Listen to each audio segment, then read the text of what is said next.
أستغفر الله العظيم بنية القبول وتمام كل سؤل مأمول وإلى حضرة حبيب الله الرسول صلى الله عليه وسلم وأهل بيته الكرام والصحابة والقرابة والتابعين والأولياء والعلماء والشهداء والصالحين خصوصا إلى روح الإمام المهاجر إلى الله أحمد بن عيسى والأستاذ العظم الفقيه المقدم محمد بن علي بعلوي وعلو علم الفقه وصولهم وفروعهم ثم إلى روح قطب فخر الوجود سيدنا الشيخ أبي بكر بن سالم وأولاده ثم إلى روح العلامة الحبيب محمد بن علوي العيدروس ثم إلى أرواح مشايخ هذه البلدة خصوصا مولانا الشيخ محمد أرشد بن عبد الله البنجري والشيخ محمد كشف الأنوار بن إسماعيل البنجري والشيخ محمد زين بن عبد الله غني البنجري ثم إلى أرواح والدينا وأمهاتنا مشايخنا وإخواننا وجيراننا جميع المسلمين والمسلمات والمؤمنين والمؤمنات أن الله يتغشاهم بالرحمة والمغفرة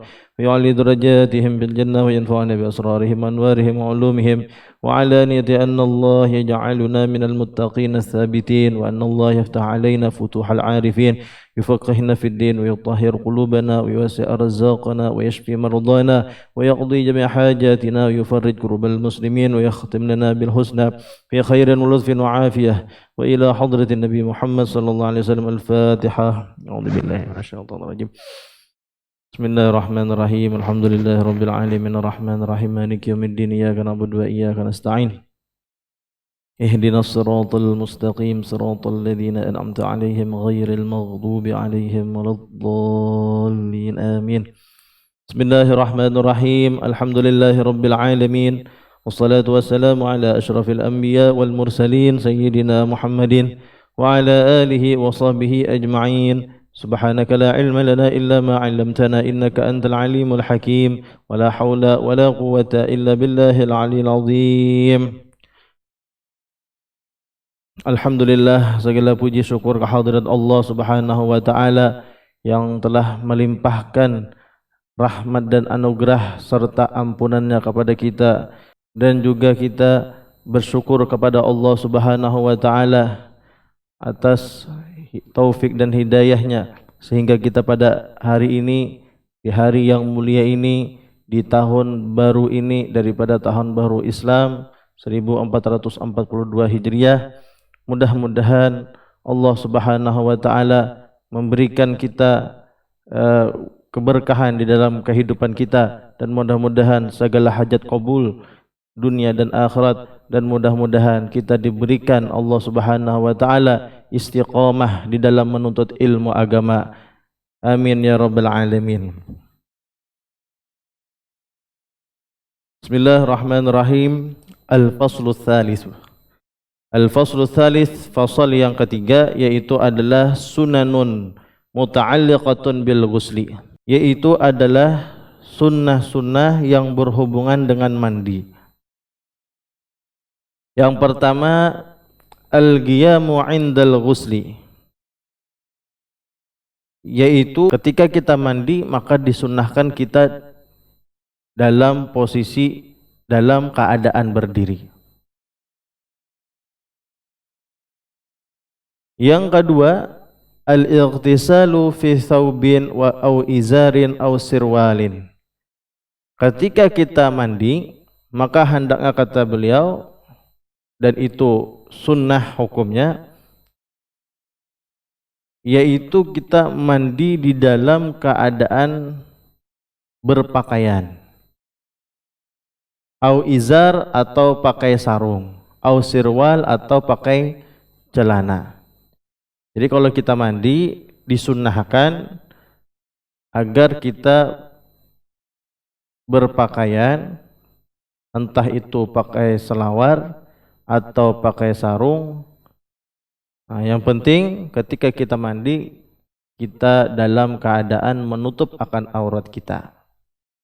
Nah, maka itu disunnahkan di dalam mandi. Jadi apabila kita mandi, hendaklah kita dengan pakaian, setidaknya kita menutup akan aurat kita. Mungkin pakai sarung ketika kita mandinya. Maka apabila kita telah mengamalkan daripada mandi dengan menutup akan auratnya, maka kita telah mendapatkan pahala sunnah. Yang kita ketahui, orang-orang yang mengamalkan sunnah Nabi Muhammad SAW ini akan mengandung daripada pahala yang besar di sisi Allah Subhanahu wa taala.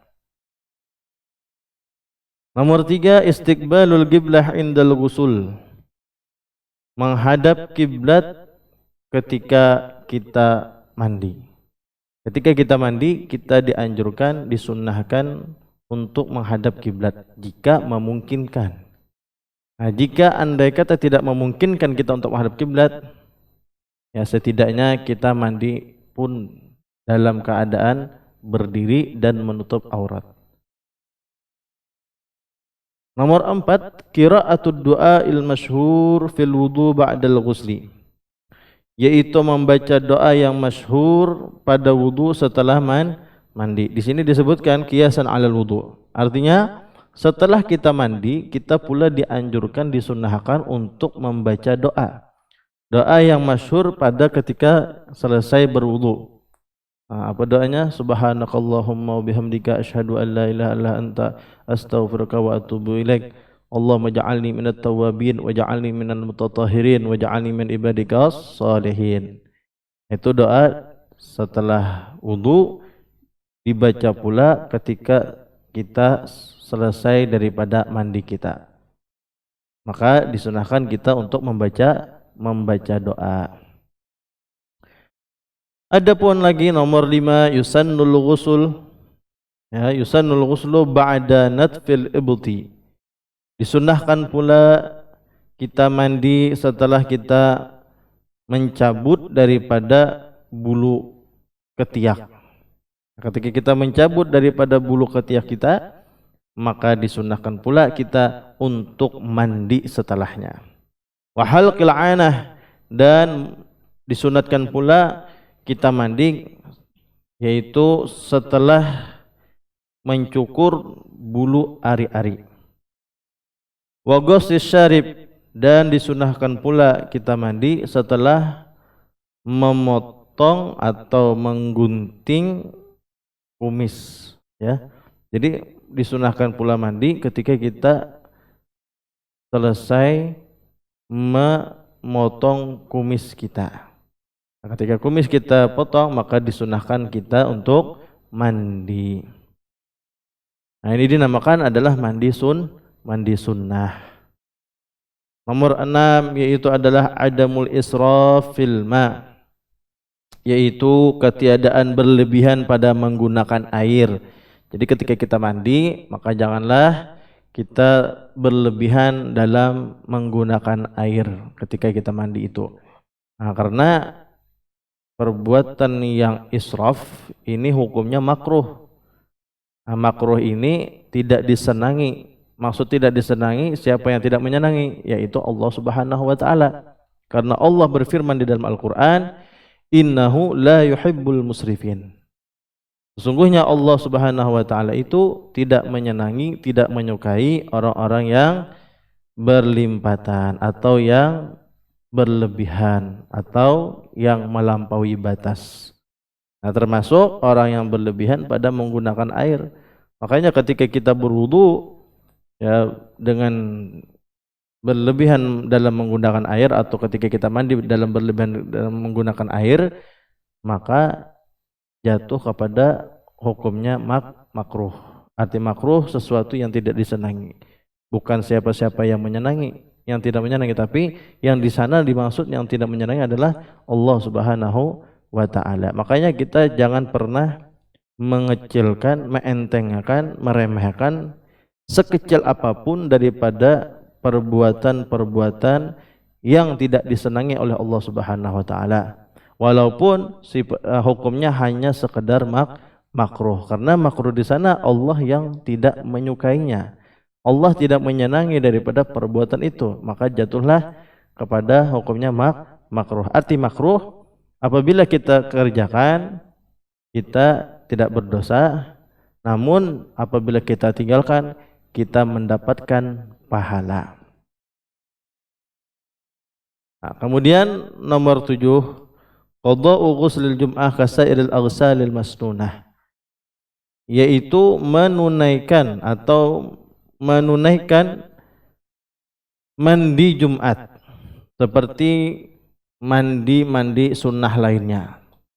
Nah, jadi seperti sekalian mandi sunnah-sunnah lainnya, maka kita disunahkan pula ketika di hari Jumat kita mandi sebelum pergi ke masjid untuk menunaikan sholat Jumat.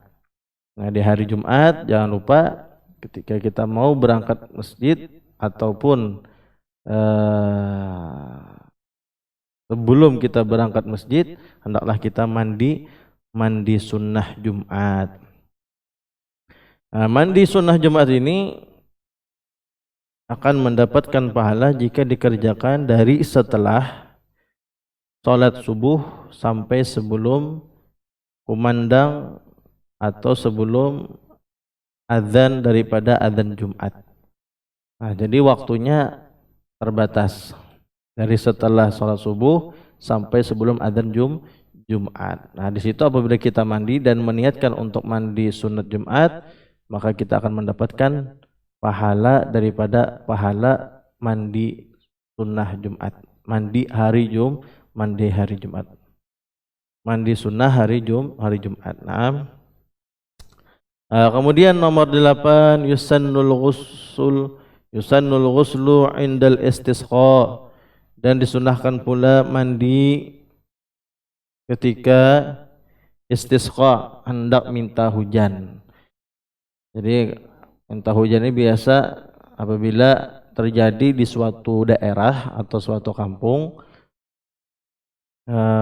musim kemarau, maka kita apabila dalam keadaan situasi musim kemarau tersebut, kita dianjurkan untuk memohon kepada Allah melewat salat istisqa, yaitu salat istisqa, salat minta hujan. Nah, sebelum kita mengerjakan daripada salat istisqa itu, disunnahkan pula kita untuk mandi terlebih dahulu. Jadi kita mandi sunnah terlebih dahulu sebelum kita melaksanakan salat istisqa. Nomor 9 yaitu adalah al-ghuslu minal jima' 'alal fawri ba'da tabawul, yaitu mandi setelah jima atau berhubungan sesegera mungkin, ba'da tabawul, setelah kencing terlebih dahulu. Nomor 10 al-ghuslu inda huduri ijtima'il muslimin, yaitu mandi ketika hadir di dalam perkumpulan orang-orang Islam, seperti hadir ke majelis ilmu, hadir untuk sholat berjamaah di masjid, atau hadir di dalam perkumpulan orang Islam seperti perkumpulan keluarga, perkumpulan antara teman. Maka sebelum kita menghadiri daripada perkumpulan tersebut, kita disunnahkan untuk mandi terlebih dahulu. Nomor 11 al-ghuslu ba'dal hijamah, yaitu mandi setelah berbekam. Bekam ini yaitu mengambil darah kotor yang ada di tubuh kita. Hijamah yakni bekam. Setelah berbekam tadi yaitu mandi. Al-ghuslu lil i'tikaf fil masjid, dan sunnah pula bagi orang yang beriktikaf di masjid mandi terlebih dahulu. Mandi tersebut ketika hendak i'tikaf, maka mandi di sana hukumnya sunnah. Artinya apabila kita kerjakan kita mendapat pahala, jika kita tidak mengerjakan kita pun rugi. Dan jangan lupa ketika kita berada di dalam masjid, jangan lupa membaca niat i'tikaf. Nawaitu an a'takif fi hadzal masjid sunnah lillahi ta'ala. Mungkin biasa tercantum di dalam masjid itu niat daripada niat i'tikaf. Nah, i'tikaf di masjid ini memiliki keistimewaan yang luar biasa. Jadi bagi siapa saja yang ada mempunyai masalah atau urusan yang di sana urusannya masih belum selesai, atau ada problem, baik itu problem dengan keluarga atau dengan teman atau dengan siapa saja, nah maka pertama-tama tempat yang kita tuju adalah masjid. Untuk apa? Untuk i'tikaf, merenung di dalam masjid, berzikir kepada Allah Subhanahu wa taala. Insyaallah segala urusan atau problem yang tadinya berat bagi kita untuk menghadapinya, Allah akan membukakan jalan kemudahan baginya. Dan bagi orang yang sumpah, yang sedang tidak bagi orang yang sumpah, bagi orang yang bete, maka ingin mendapatkan ketenangan dan kenyamanan, hendaklah ia pergi ke masjid untuk beriktikaf. Insya Allah kesumpekan akan hilang dan insya Allah keadaan akan kembali membaik. Maka i'tikaf di masjid ini memberikan kepada seseorang akan motivasi di dalam menghadapi segala persoalan-persoalan atau permasalahan-permasalahan daripada urusan-urusan duniawiyah. Maka dengan kita i'tikaf di sana, kita akan mendapatkan pintu hidayah dari Allah Subhanahu wa taala. Itu di antara orang yang i'tikaf di dalam masjid. Jadi bukan berarti apabila kita mendapat kesumpekan atau apa aja, kita perginya ke tempat-tempat yang di sana Allah Subhanahu wa taala murka. Di sana Allah Subhanahu wa taala tidak senang kepada hambanya yang duduk di tempat-tempat yang tidak disenangi oleh Allah. Karena yang bisa menenangkan, menyenangkan dan mentenangkan daripada hati yang kita punya atau yang memberikan semangat di dalam kehidupan itu hanyalah Allah Subhanahu wa taala. Maka apabila kita mendapat suatu persoalan atau masalah, maka lari bukan ke tempat yang dimurkai oleh Allah, di tempat kemaksiatan. Nah, tetapi apabila kita mendapat hati yang sumpah, yang sungkar, maka hendaklah kita pergi ke masjid untuk i'tikaf, zikir kepada Allah, memohon kepada Allah. Karena jalan satu-satunya untuk mendapatkan ketenangan di dalam hati kita yaitu zikir kepada Allah Subhanahu wa taala. Sebagaimana Allah firmankan di dalam Al-Qur'an, "Ala bidzikrillah tatmainnul qulub." Ketahuilah bahwasanya dengan zikir kepada Allah, mengingat kepada Allah, menyebut kepada Allah, akan menenangkan hati daripada hati yang sedang gelisah, hati yang sumpah. Maka kita pergi ke masjid untuk i'tikaf, diisi dengan zikir kepada Allah Subhanahu wa taala. Terkadang orang ketika dalam keadaan sumpah, dia malah lari pergi ke tempat-tempat yang maksiat. Ya mungkin ketika dia berada di tempat itu mungkin hatinya senang, gembira. Namun setelah dia pulang daripada tempat itu, dijamin kesumpakannya akan kembali lagi, kebeteannya akan kembali lagi, bahkan mungkin bertambah dan bertambah daripada kesumpakannya itu, daripada kegelisahannya itu. Tapi ketika orang ketika mendapat problem atau suatu masalah atau suatu persoalan, yang ia hadapi daripada urusan dunianya, lalu dia mengambil jalan untuk menuju ke masjid, maka di sana dia akan mendapatkan ketenangan dan kenyamanan. Dan kenyamanan dan ketenangan itu yang ia peroleh akan kekal kepadanya. Dalam artian yaitu ketika dia pulang daripada masjid itu, setelah dia iktikaf di masjid, dia akan membawa ketenangan, kenyamanan, dan kegembiraan di dalam hatinya. Beda ketika orang sumpah pergi ke suatu tempat maksiat atau suatu tempat yang keramaian, ya mungkin raminya atau nyamannya atau tenangnya itu hanya di tempat itu saja. Nah, setelah dia pulang dari tempat itu, pasti akan kembali lagi sumpah. Mungkin malah bisa bertambah daripada sebelumnya.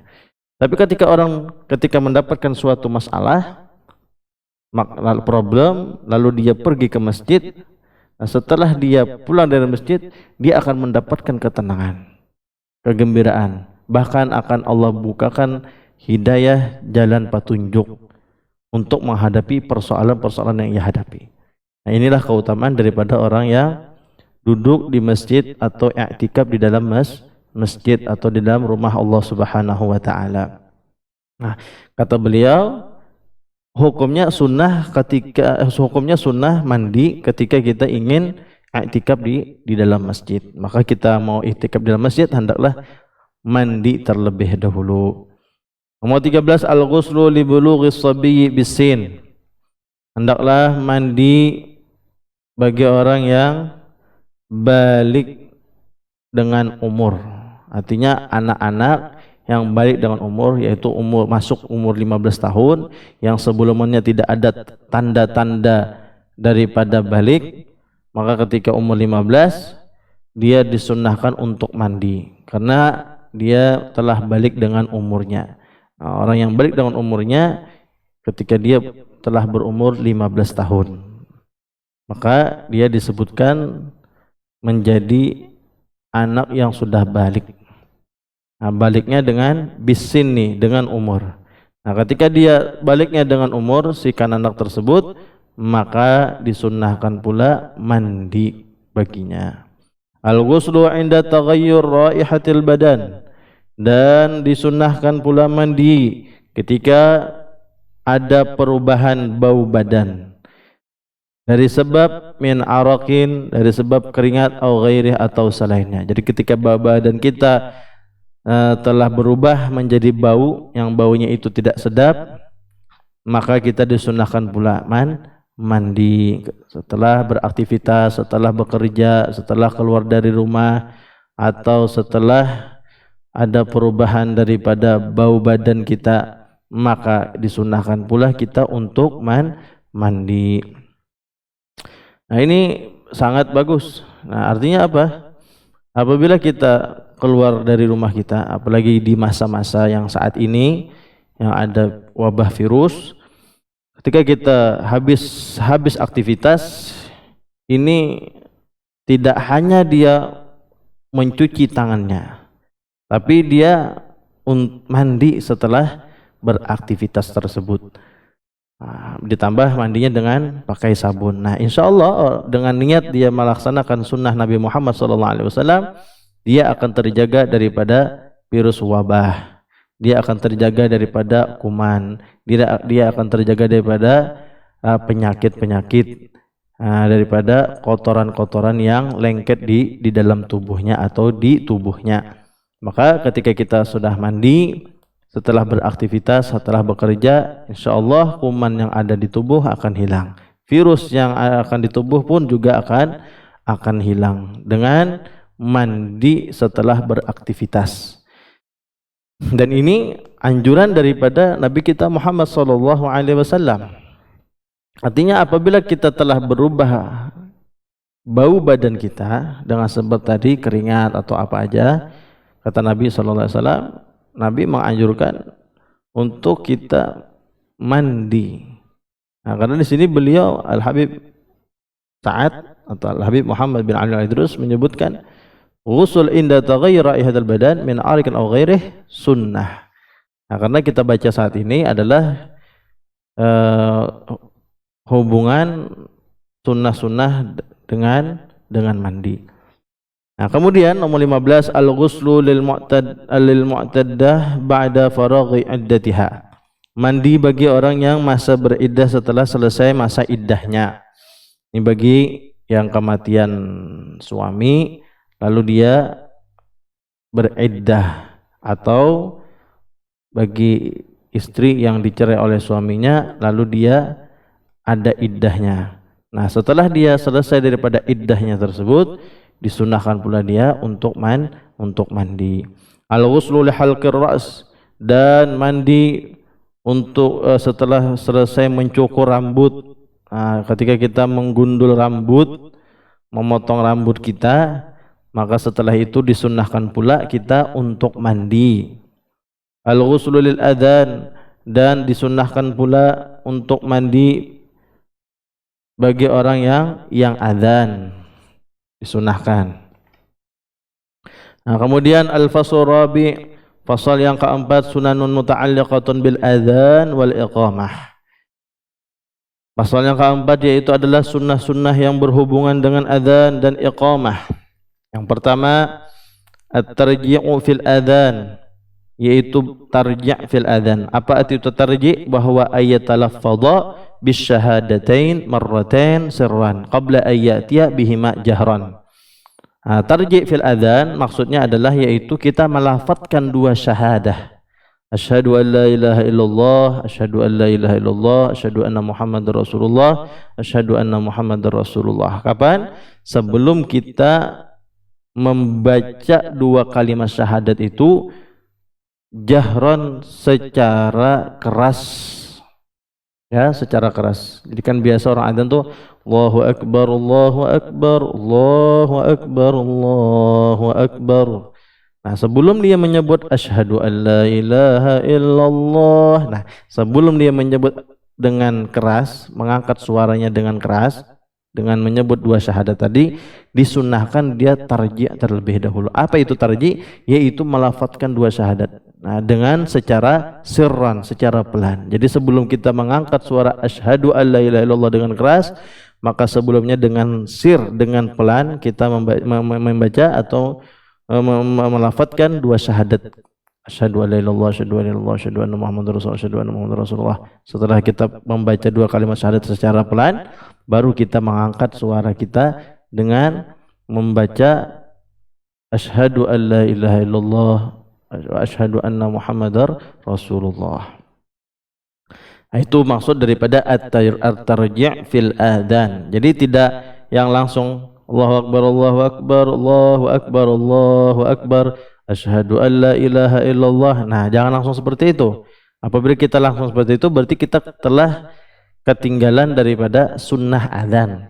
Jadi sunnah adzan sebelum kita mengangkat secara keras, melafadzkan secara keras daripada dua kalimat syahadat tadi, hendaklah kita dengan pelan terlebih dahulu membaca dua kalimat syahadah. Nomor 2, ijabatul muadzin, yaitu menjawab orang yang adzan. Jadi ketika si muadzin ya mengumandangkan adzan, nah, seperti contoh Allahu akbar, Allahu akbar. Nah, kita sebagai pendengar kita disunahkan untuk menjawab daripada apa yang dikumandangkan oleh muadzin. Kata muadzin Allahu akbar, Allahu akbar, kita yang mendengar Allahu akbar, Allahu akbar, Allahu akbar, Allahu akbar, Allahu akbar, Allahu akbar, asyhadu an la ilaha illallah. Nah, kita menjawab asyhadu an la ilaha illallah, asyhadu anna Muhammadar Rasulullah, asyhadu anna Muhammadar Rasulullah. Hayya 'alas shalah. Nah, kalau hayya 'alas shalah beda. Ya, hayya 'alas shalah jawabnya la haula wala quwata illa billah. Nah, dan seterusnya. Hayya 'alal falah. Nah, jawabnya dengan la haula wala quwata illa billah. Nah, kalau nya adzan subuh kan ada tambahan tuh. As-salatu khairum minan naum. Nah, apa jawabnya? Shadaqta wa bararta wa ana dzalika minasy syahidin. Shadaqta wa bararta wa ana dzalika minasy syahidin. as-salatu khairum minan naum. Karena baru Allahu Akbar, la ilaha illallah.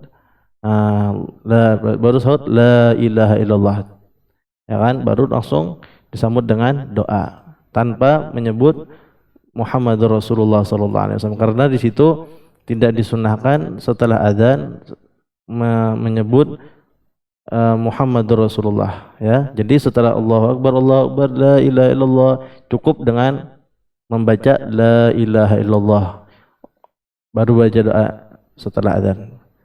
Allahumma rabb hadhihi da'wati tammah wa salatul qaimah, dan seterusnya seperti itu.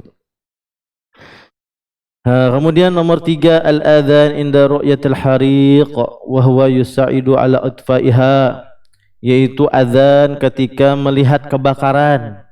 Ada nih kebakaran di kampung atau di mana, ya, lalu kita melihat, maka di sini disunnahkan untuk mengumandangkan adzan. Nah, kenapa? Bahwa yusa'idu ala itfa'iha, karena adzan ketika kita melihat kebakaran atau ketika api itu sedang berkobar, lalu ada salah satu penduduk daripada kampung itu berkumandang adzan, maka itu akan membantu untuk memadamkan daripada kobaran api tersebut. Nah, untuk memadamkan api, jadi kita disunahkan dengan adzan, dengan bertujuan agar api tersebut cepat padam. Maka disunatkan kita adzan ketika melihat api kebakaran. Nah, cuman yang masalahnya di sini, terkadang orang adzan, ya, dan itu bagus dilaksanakan, sunnah daripada sunnah Nabi Muhammad SAW. Cuman yang terkadangnya itu dia adzan dalam keadaan tidak berpakaian. Ini yang masalahnya. Oh, adzan di mana? Di atas atap. Cuman dalam keadaan tidak berpakaian, membuka aurat. Ini tidak dianjurkan di dalam agama Islam. Di dalam agama Islam kita wajib menutup aurat kita walaupun dalam keadaan apapun. Tidak harus membuka akan bajunya, apalagi sampai kelihatan auratnya. Tidak. Nah, tidak ada anjuran agama semacam itu. Tidak ada anjuran agama seperti itu. Nah, karena menutup aurat hukumnya wajib dalam keadaan apapun, tidak ada. Nah, itu bukannya menambahkan memadamkan akan api ketika orang adzan dalam keadaan tidak berpakaian. Malah itu bisa membesarkan daripada api tersebut. Ya, kenapa? Kalau ada kemungkaran di sana. Ya, jadi mau adzan, ya adzan aja, nggak perlu dengan melepas pakaiannya. Nah, ini yang salah. Katanya biar iblisnya lari katanya. Oh, enggak, ya. Enggak. Malah itu maka bikin iblis mendekat. Nah, iblis makin mendekat itu. Jadi kalau adzan aja, enggak perlu melepas akan pakaiannya. Nah, nomor 4, al-adzan indal wasawisi syaitaniyah. Dan yang keempat yaitu adzan ketika mendapat waswas syaitan, wal khawatir nafsiyah, dan geretek nafsu, bisautin munkhafid, dengan suara yang rendah. Fa inna syaitana yahrubu min sautil adzan, maka bahwa syaitan lari daripada suara adzan. Ada orang umpama kerasukan atau apa, maka adzankan di telinganya, di telinga kanan kita adzankan, di telinga kiri kita igamahkan, ya. Nah, karena syaitan ketika mendengar adzan dia akan lari. Nomor 5, al-adzan wa inda syiddatil matar wal khawfi min adrariha bi sautin murtafi'in. Itu adzan ketika bersangatannya hujan yang sangat bersangatan, sangat lebat, hujan yang lebat, maka kita pula disunahkan untuk adzan. Wal khawfi, dan ketika dalam keadaan takut, min adrariha, daripada bahayanya itu, bahayanya, ya, daripada bersangatan hujan tadi, bahaya bersangatan hujan. Nah, maka kita bisautin murtafi, dengan suara yang keras. Ini ada hujan yang begitu lebat beserta petir-petirnya, hendaklah kita keluar dari rumah kita untuk mengumandangkan adzan. Dengan keras kita dengan adzan, dengan keras kita mengumandangkan adzan kita. Nah, nomor 6 al-adzan inda taudi' al-musafir, yaitu adzan ketika melepas orang yang sedang berlayar. Ya, seperti orang yang mau pergi umroh ya atau haji, maka disunahkan ketika kita melepasnya dengan adzan terlebih dahulu. Ya, adzan. Biasa kan orang yang pergi umroh, pergi haji itu ada adzan di depan pintu ya. Setelah seorang yang musafir ini keluar dari rumahnya, ada satu yaitu adzan. Adzan dilanjutkan dengan iqamah. Nah, hal tersebut, hal semacam itu ternyata hukumnya adalah sunnah. Kemudian nomor 7 al-adzan li buqa'i tifli fi udhunihil yumna wal iqamah fi udhunihil yusra. Nah, jika ada anak kecil ya, anak kecil yang sedang menangis, maka adzankan, kumandangkan adzan di telinga kanannya dan di telinga kirinya. Diiqamahkan di telinga kirinya. Jadi kumandangkan di telinga kanannya dan diiqamahkan di telinga kirinya. Ini apabila ada anak kecil yang sedang menangis, apalagi menangisnya di malam hari. Nah, kita adzankan ya. Bukan anak kecil yang sedang menangis ya dikasih, apalagi di malam hari ditambah dengan mainan-mainan. Oh, ini mainan ini ya kan. Oh, atau dihimpu-himpu ya, atau digendong-gendong, enggak. Tapi di sini kata beliau, kalau apabila ada anak kecil yang menangis, kita adzankan, kumandangkan adzan di telinga kanan dan diiqamahkan di telinga kirinya. Nah, nomor 8 yaitu al-adzan fi udhunid dabah inda jimahiha. Dan kita kumandangkan adzan, dan sunnah itu hukumnya pula yaitu pada telinga binatang. Binatang apa? Binatang apa aja ya. Nah, kapan? Ketika liarnya. Jadi ada binatang yang liar, nah, maka kita disunahkan untuk mengumandangkan adzan di telinga itu binatang ya. Sama seperti ada anak kecil yang sedang menangis apalagi di malam hari, maka kumandangkan adzan, dan itu hukumnya sunnah, artinya dianjurkan oleh Nabi kita Muhammad sallallahu alaihi wasallam, bahkan yang pernah dilakukan oleh Nabi kita Muhammad sallallahu alaihi wasallam. An-nadharu ilal muadzin hala udun adzanih, ya kan, hala adzanih, yaitu nomor 9 yaitu memandang kepada muadzin. Muadzin itu orang yang adzan ya. Hala adzanih, ketika dia mengumandangkan adzannya. Jadi ini ada orang adzan, disunahkan kita memandang orang yang dari orang yang adzan tersebut. Kita disunahkan untuk memandang si muadzin itu ketika ada orang yang adzan, sunnah untuk nazar kepadanya. An-nadharu ilal muadzin hala adzanih. Nomor 10 al-iqamatu lil mar'ah, qamat bagi perempuan, wala yusannu lahal adzan, dan tidak disunahkan bagi perempuan tersebut untuk mengumandangkan adzan, cukup iqamah saja.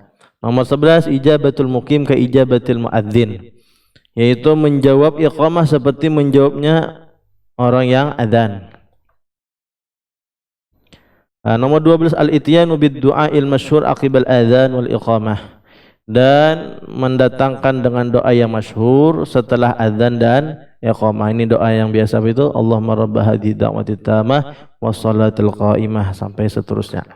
Nomor 13 alla yaqumal musalli illa ba'dal faraghi minal iqamah, bahwa tidak bangun, tidak berdiri orang yang salat, orang yang hendak salat, melainkan setelah selesai daripada iqamah. Jadi ketika orang qomat itu kita jangan langsung berdiri ya. Ini kan biasa banyak terjadi ketika orang ada Allahu Akbar, asyhadu an la ilaha illallah. Ini Pak, terkadang orang berdiri semuanya.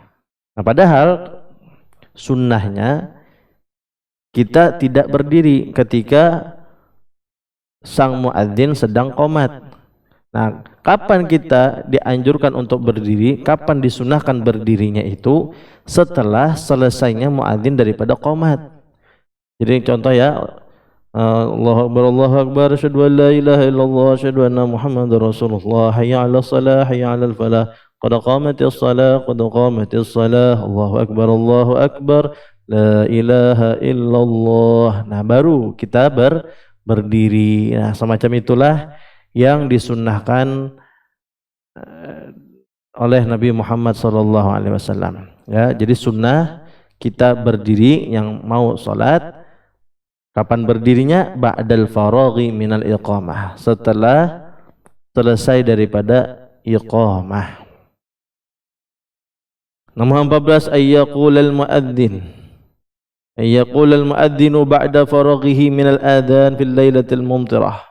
Bahwa sunnah pula mengatakan oleh muadzin setelah selesai daripada azannya pada waktu malam yang hujan.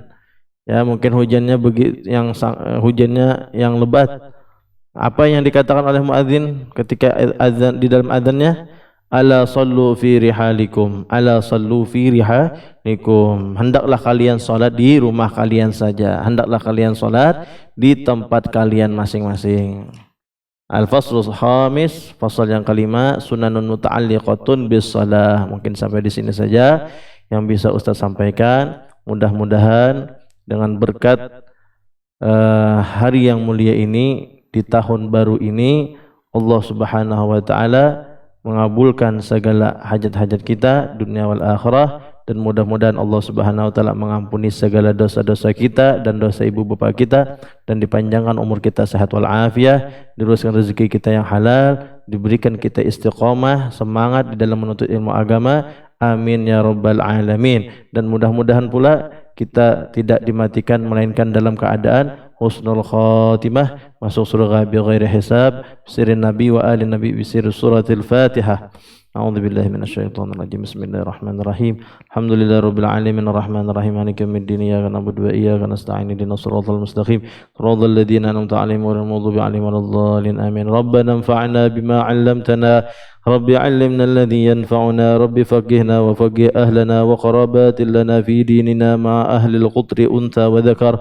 Rabbi waffiqna wa waffiqhum lima tartadi qawlan wa fi'lan karaman warzuqil kulla halalan daiman wa akhilla atqiya ulama nahza bil khairi wa naqfa kulla syarr. Rabbana waslih lana kulla syu'un wa akhir rabbi radha minkal huyun waqdi 'anna rabbana kulla duyun qabla an ta'tiyana rusulal manun waghfir wastur anta akramu man satar wa salatullahi taghshal mustafa man ilal haqqi da'ana wal wafa bi kitabihi fihi linnasi shifa wa 'alal alil kirami syurafa wa 'ala sahbi masabihil ghurar. Allahumma hdina bihuda waj'alna mimman yusari'u fi ridha wa la tuwallina waliyan siwa wa la taj'alna mimman khalafa amra wa 'asa wa hasbunallahu wa ni'mal wakeel wa la hawla wa la quwwata illa billahil 'aliyyil 'azim. يا ربنا اعترفنا بأننا اقترفنا وأننا أسرفنا على لظى أسرفنا فتب علينا توبة تغسل كل حوبة واستر لنا العورات وآمن الروعات واغفر لوالدينا ربي ومولودينا والأهل والإخوان وسائر الخلان وكل ذي محبة أو جيرة أو صحبة والمسلمين أجمع. آمين يا ربي. اسمع فضلا وجودا منا لا باكتساب المنة بالمصطفى الرسول نهضى بكل سول بالمصطفى الرسول نهضى بكل سول بالمصطفى الرسول نهضى بكل صلي صلى وسلم ربي عليه عند الحب وآله والصحب عدادة الشهب الحمد لله في البدء والتناحي. ما شاء الله لا قوة إلا بالله.